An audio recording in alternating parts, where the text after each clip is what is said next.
আচ্ছা, পরমাণুর একেবারে ভেতরে, তার কেন্দ্রে যে একটা অসম্ভব শক্তি লুকিয়ে আছে, আজ আমরা সেটারই রহস্যটা একটু খুলে দেখব। আমরা কথা বলতে যাচ্ছি তেজস্ক্রিয়তা নিয়ে, মানে এমন একটা শক্তি যার মধ্যে সৃষ্টি আর ধ্বংস দুটোই করার ক্ষমতা আছে।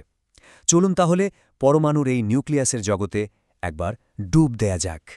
কিন্তু একটা প্রশ্ন তো মাথায় আসেই, তাই না?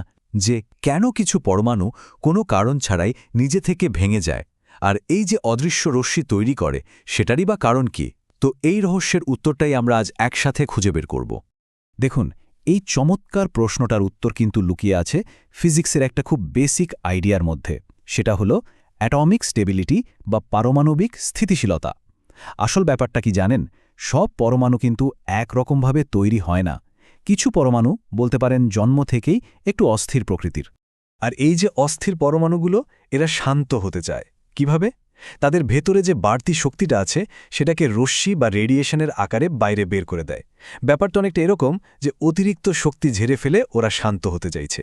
আর মজার ব্যাপার হলো, এই কাজটা করতে গিয়ে ওরা কিন্তু পুরোপুরি নতুন একটা মৌলে বদলে যায়। নিজে থেকে বদলে যাওয়ার এই যে অদ্ভুত ধর্ম, একেই আমরা বলি তেজস্ক্রিয়তা। এখন কথা হলো, এই তেজস্ক্রিয় আইসোটোপগুলো আসে কোথা থেকে?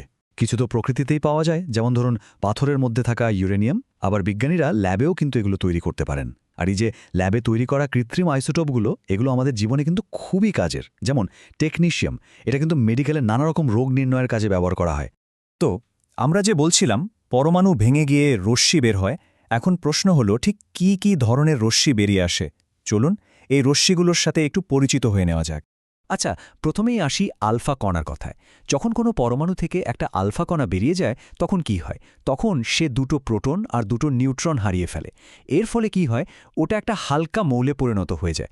আর এই যে আলফা কণা, এটা আসলে কি জানেন? এটা আর কিছুই না, একটা হিলিয়াম পরমাণুর নিউক্লিয়াস। এরপর হলো বিটা ডিকে বা বিটা ক্ষয়। এটা কিন্তু বেশ অদ্ভুত একটা ব্যাপার। এখানে কি হয়? নিউক্লিয়াসের ভেতরেই একটা নিউট্রন বদলে গিয়ে একটা প্রোটন হয়ে যায়, আর সাথে সাথে একটা ইলেকট্রন ছিটকে বেরিয়ে আসে। ভাবুন তো, পরমাণুটা কিন্তু কোনো ভর হারালো না, কিন্তু একটা প্রোটন বেড়ে যাওয়ার কারণে ওটা একেবারে নতুন একটা মৌলে পরিণত হলো। সত্যি বলতে এটা নিউক্লিয়াসের ভেতরের এক জাদুর মতোই শোনায়। আর সব শেষে আসছে গামা রশ্মি। এটা কিন্তু আলফা বা বিটার মতো কোনো কণা নয়, এর কোনো বস্তু নেই। গামা রশ্মি হলো একদম পিওর এনার্জি, মানে এক ধরনের অদৃশ্য হাই এনার্জি আলো। আমরা যে মেডিকেলে এক্স-রে ব্যবহার করি, গামা রশ্মি কিন্তু তার চেয়েও অনেক অনেক বেশি শক্তিশালী। তাহলে এই যে তিন ধরনের রশ্মির কথা আমরা জানলাম, এদের মধ্যে মূল পার্থক্যগুলো আসলে কি? চলুন একটা পাশাপাশি তুলনা করে দেখি, তাহলেই ব্যাপারটা একদম জলের মতো পরিষ্কার হয়ে যাবে। এই তুলনাটা একটু খেয়াল করা যাক। দেখুন, আলফা কণা বেশ ভারী আর এর চার্জ পজিটিভ। অন্যদিকে ডিটা কণা কিন্তু একদম হালকা আর নেগেটিভ চার্জের। আর গ্যামার, ওর তো কোনো ভর বা চার্জ কিছু নেই। কিন্তু সবচেয়ে অবাক করার মতো যে ব্যাপারটা, সেটা হলো এদের পেনিট্রেটিং পাওয়ার বা ভেদন ক্ষমতা। ভাবা যায়, একটা আলফা রশ্মিকে যেখানে একটা সাধারণ কাগজের পাতা থামিয়ে দিতে পারে, সেখানে একটা গামা রশ্মি কয়েক সেন্টিমিটার পুরো সীসার পাতও ভেদ করে চলে যেতে পারে। কি অসম্ভব ব্যাপার, তাই না? আচ্ছা, এতক্ষণ তো আমরা পরমাণুর নিজে থেকে ভেঙে যাওয়ার গল্প শুনলাম, কিন্তু এখানে একটা প্রশ্ন আসে। মানুষ কি ইচ্ছে করে কোনো পরমাণুর নিউক্লিয়াসকে ভাঙতে বা বদলাতে পারে?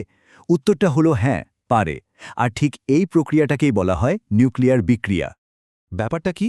যখন খুব হাই স্পিডের কোনো কণা দিয়ে একটা পরমাণু নিউক্লিয়াসকে ধাক্কা দেওয়া হয়, তখন ওটাকে একরকম জোর করেই বদলে দেওয়া হয়। এটাই হলো নিউক্লিয়ার বিক্রিয়া। তবে এর একটা গোল্ডেন রুল আছে, একটা নিয়ম যা সবসময় মানতে হয়। সেটা হলো বিক্রিয়ার আগে আর পরে মোট প্রোটন আর নিউট্রনের সংখ্যা কিন্তু একদম সমান থাকতে হবে। মানে এখানে কিছুই হারিয়ে যায় না, শুধু এক রূপ থেকে অন্য রূপে বদলে যায়। এই নিউক্লিয়ার বিক্রিয়াকে আমরা মূলত তিন ভাগে ভাগ করতে পারি। আর এই তিন ধরনের বিক্রিয়া দিয়েই নতুন মৌল তৈরি করা যায় অথবা অম্চ পরিমাণ শক্তি উৎপাদন করা যায়। প্রথমটা হল ট্রান্সমিউটেশন। এটা শুনলে মনে হবে যেন প্রাচীন আলকেমিস্টের স্বপ্ন সত্যি হয়ে গেছে। মানে একটা মৌলকে একেবারে অন্য একটা মৌলে বদলে ফেলা। একটা স্থিতিশীল নিউক্লিয়াসকে কোনো কণা দিয়ে আঘাত করে আমরা ইচ্ছেমতো নতুন মৌল তৈরি করতে পারি, ঠিক যেমনটা আমরা একটু আগেই কৃত্রিম আইসোটোপের বেলায় বলছিলাম। এরপর আসছে নিউক্লিয়ার ফিশন। নামটা শুনেই বোঝা যাচ্ছে এখানে কিছু একটা ভাঙার ব্যাপার আছে। ধরুন একটা বড় জিনিসকে ভেঙে ছোট ছোট টুকরো করা হলো। ফিশনে কিন্তু ঠিক এটাই হয়। ইউরেনিয়ামের মতো একটা বিশাল ভারী নিউক্লিয়াসকে ভেঙে দুটো ছোট নিউক্লিয়াসে পরিণত করা হয়।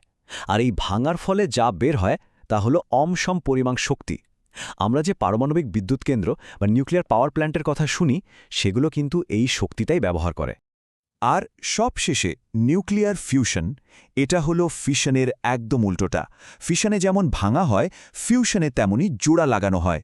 এখানে কি হয়, দুটো হালকা নিউক্লিয়াস প্রচণ্ড তাপে একসাথে জুড়ে গিয়ে একটা ভারী নিউক্লিয়াস তৈরি করে। আর এই প্রক্রিয়ায় যে শক্তি বেরোয় তা ফিশনের চেয়েও বহুগুণ বেশি।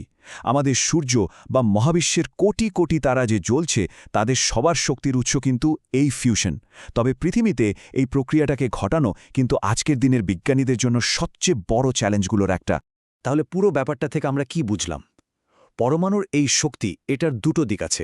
একদিকে এটা সূর্যের মতো জীবন দিতে পারে, আমাদের শক্তির যোগান দিতে পারে। আবার অন্যদিকে এটাই পারমাণবিক বোমার মতো সবকিছু ধ্বংস করে দিতে পারে। আসল প্রশ্নটা হলো, এই যে অমচম পারমাণবিক শক্তি, এটাকে আমরা মানবজাতি ঠিক কোন পথে ব্যবহার করব? এটা কিন্তু আসলে একটা বড় ভাবনার বিষয়।